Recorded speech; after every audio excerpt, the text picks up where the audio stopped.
Okay, Great. everybody, welcome back to segment 2 of the second annual Roundtable Prime. We're going to continue our conversation that we had earlier today, and we're going to now focus a little bit more on what markets are telling us, where they're going, and really trying to understand how to allocate capital in 2021. And so, Ed, I want to start with you and talking about the U.S. equity market, because in the macro area, you're talking about a lot of what I perceive to be tailwinds for the U.S. equity market. So how do you think about the current valuation within the equity market and what fundamentals are telling you as an allocator today? In a couple of things about valuation. Wall Street's favorite metric is 12-month forward PE ratio. On the S&P right now, it's 25. It's highest it's ever been was 1999 at 26, which was largely acknowledged to be the bubble peak during the tech boom. Wall Street's estimates for, let's just go with the strategist, for the end of 21 is 4,200 on the S&P, $1.75 on earnings. They still have the PE ratio at 25 at the end of the year. So you're buying what is historically an overvalued market. And your bet is it's going to stay that way at least for another year or so. So no value in this market. Now I've said that, what causes it to go down? I'm agree with Ed. It's inflation. It's inflation and the Fed forcing them to be tight. As I've liked to say, interest rates going up or down, interest rates going up, let me narrow it down a little bit more. It's neither good nor bad. It depends on why. If interest rates are being driven higher because nominal growth is being driven higher by real growth, that's good. And it's okay that interest rates can go up. If it's being driven by inflation that's driving nominal growth up, that's not good. And that could cause problems. So you're forced into a market that is fully valued, if not overvalued. And the bet is it's going to stay that way for a long period of time. And then a final comment to Rosie. Agency debt is yielding the same thing as corporate debt. Well, sure it should. 13.3 programs, the Fed has turned corporate bonds into agency debt. They're going to buy them back from you if there's a problem. So either the company's going to pay you or the Fed's going to take them off your hands at par. Either way, they've become the same credit risk as an agency right now. Yeah, they've closed the 13.3 programs for now, but the perception is the minute that there's a wobble in the market, they'll come right back. That's what is going to lead me to the next set of questions here too. What you described as kind of growth versus value, Jeffrey. So Ed, the death of value has been reported for how many years consecutively here? I think the divergence between growth and value in 2020, at least in the large cap space, was the greatest on record in the U.S. equity market.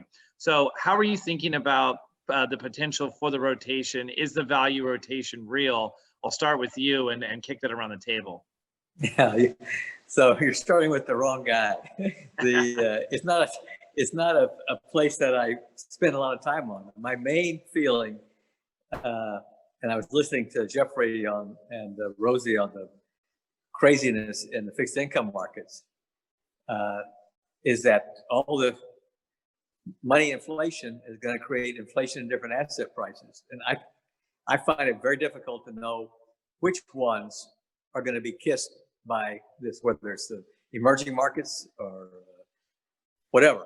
And so I don't have a real strong, I would want to, I'm an expert on the 3 super bull markets. The 20s, Japan in the 80s, and then the 90s here. There are only 3, so you don't have to spend a lot of time on it. And the PEs ended up around 30, maybe 28 to 40. That's what they ended up at. And the interest rates were around 5 or 6% at the end. So I try and look at things from the way other people look at them. And the numbers that are going to be coming up are 4,000 on the S&P and $200 on earnings. And you can do the math pretty easy. And so that's what people are going to be talking about as you go through. Now the question is whether or not the $200 on earnings is pie in the sky or something. But Yeah, Jeff, on the question you're asking, let me ask our colleagues here to answer that, because I really don't have a strong view on value versus growth. Jim, you want to take that? Rosie? Yeah, I'll take that. I think that there's one other thing we need to keep in mind. I alluded to this in the first section, and Jeffrey brought it up. The dispersion in the S&P sectors, I'm looking at a sheet right now with the numbers on them, are truly unprecedented. Here's the year-end numbers for the S&P sectors right now. Information tech was up 44% and energy was down 34%. That is an all-time record of dispersion from the best to the worst sector in a year. And you throw those two out, you still have utilities up 0.5%, and you have financials down 2%. But then you also have consumer discretionary up 33, and you have telecom up 24. That, even after you've taken out tech and energy, is still a huge gap to see between the sectors in any given year. What's going on here? There was a shift coming out of the March low with either the CARES Act money or a rethinking of the market that retail investors have taken over. And they're now back to picking stocks. And they love to pick, you know, all the work from home stocks, all the tech stocks, all the story stocks are getting picked, and they seem to shun a lot of the other stocks. That's why I think you saw the massive amount of the rally in growth. They understand those stocks. You know, they understand those stocks, and those stocks will go. And they don't understand a lot of the other stocks. I'll give you an example. In one, Mr. Sherman, you'll appreciate. A stock which I'm going to tease here a little bit in our best ideas section is Market Access, online corporate bond platform. It was up 60% last year. It has been one of the best S&P 500 companies in the last decade. Now, if I tweet out, I like Zoom, I'll get 500 responses. If I tweet out, I like Market Access, I'll get 3 responses. No one understands it because this market is driven by retail investors that understand the growth stories, and that is showing up in this massive dispersion in the returns that you see in the markets. And it's also being compounded too with what's been going on in the options market as well. It's astounding the level of small trader activity in the options market is dwarfing institutional activity. Basically, the options market has now become a small retail market of people trading less than 10 contracts, even 1 contract. And the most popular option is every Friday they list another option that expires in a week. And so that the weekly options are dominating the activity. So if you want to know what the options market is, it's somebody buying Tesla calls that are going to mature in a week or two, betting that there's going to be another 20% move in the stock in 2 weeks. And with the leverage they're getting with their options, they're going to make 6x on their money. That is what's become of these markets. Gone are the days of the mutual fund or the professional investor waving his hand saying, I've got a long-term plan, put your money with me. And even fraying at the edges right now is the passive investor saying, put your money in the S&P 500 fund because that's the way you want to invest. In ETF land, in the month of December, the #1 performing fund in terms of inflows, beat spiders, beat everything, was the ARK Innovation Fund, Cathie Wood's fund. Just went through the roof. $18 billion fund right now is getting as much money in the door almost as State Street is, which is like 100 times larger than her. And that's an actively managed fund. It's not a passive fund. And it's actively managed with our largest holding being Tesla right now. 10% of the fund is in Tesla. So there has been a wholesale shift in the way that people invest. And that is that they want to buy individual stocks. They don't want funds. They don't want passive investments. And they want them on a tremendous amount of leverage as well. That's unique to the US. You're not seeing that in any other market. And as a matter of fact, the last thing I'll bring up is while the S&P was, I'm looking at MSCI numbers here. The US on a local currency basis was up 21% MSCI last year for 2020. Just a couple of quick thoughts. Canada was up 3. The UK was down 2. Switzerland was down 13. The Euro zone was down 2, highlighted by France being down 5 as well. Australia was down 1 as well. Japan was up 8. Other than the US, the rest of the world stock markets did not have a particularly good year, but then they don't have a retail mania like we have unfolded in our markets this year. You know, you mentioned that ARK Innovators ETF. I saw one day, and it was obviously thin trading during the holiday session, that it had more volume in it during the day, intraday, than any of the sector spider ETFs out there that day. So reminds me back when gold, or was it the silver? It was the gold ETF actually had more volume than the spiders back in that mania that we had. I think it was like 2012 or so. But so as we think, did you have a comment? Yeah, real quick on the ARK funds. Yeah. Right before Christmas, they got 5 funds. They're all fairly small. They took in $1 billion in a day. That's usually what you'll see happen with like spiders and stuff. I mean, that's the amount of money that is flying into those funds. It's just unprecedented for an actively managed ETF to see that kind of money come in the door. Go, Jim.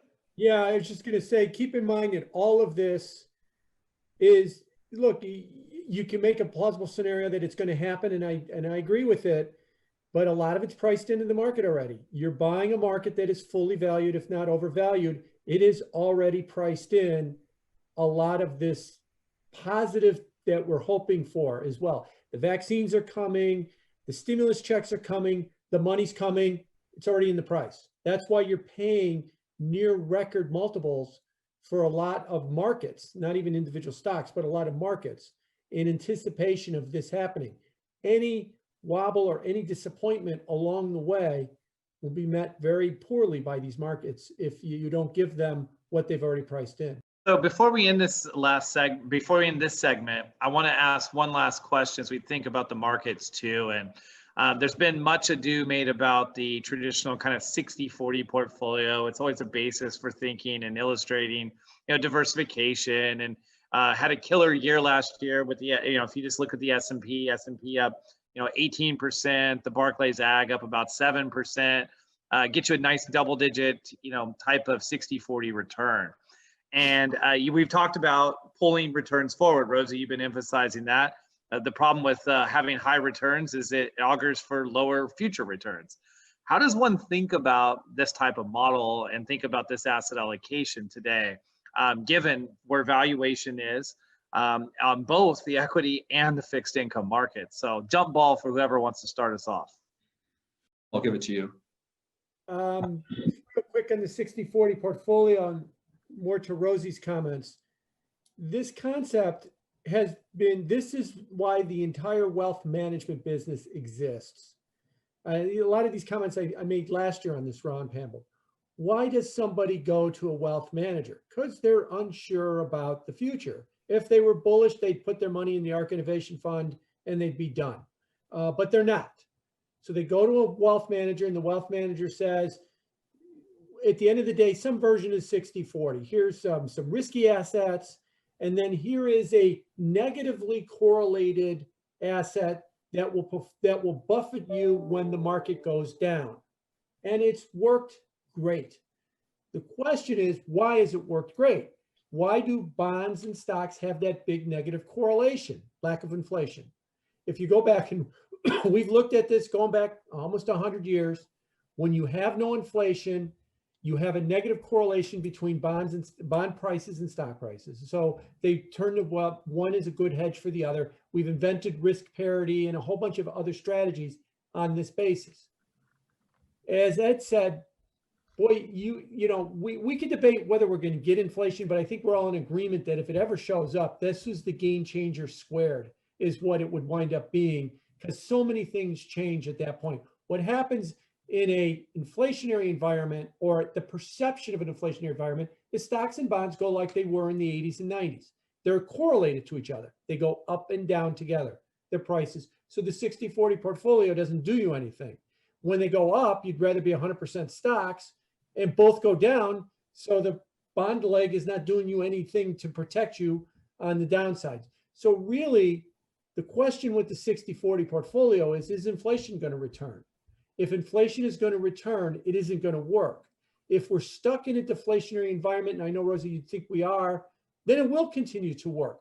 That on the next down leg in the stock market, yields yields, especially treasuries, will approach zero.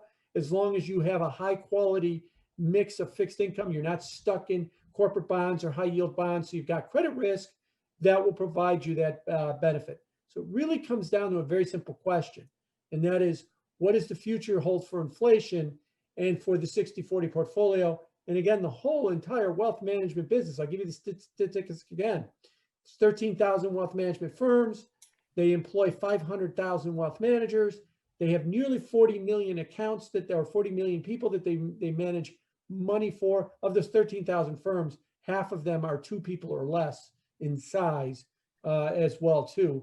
And so their whole business has been driven on this idea. Those 40 million people that go to a wealth manager, they're unsure about the future. That's why they go to a wealth manager. Like I said, if they were sure about it, they put their money in a spider fund or ARK Innovation, or they go buy Zoom by themselves, and they wouldn't need a wealth manager.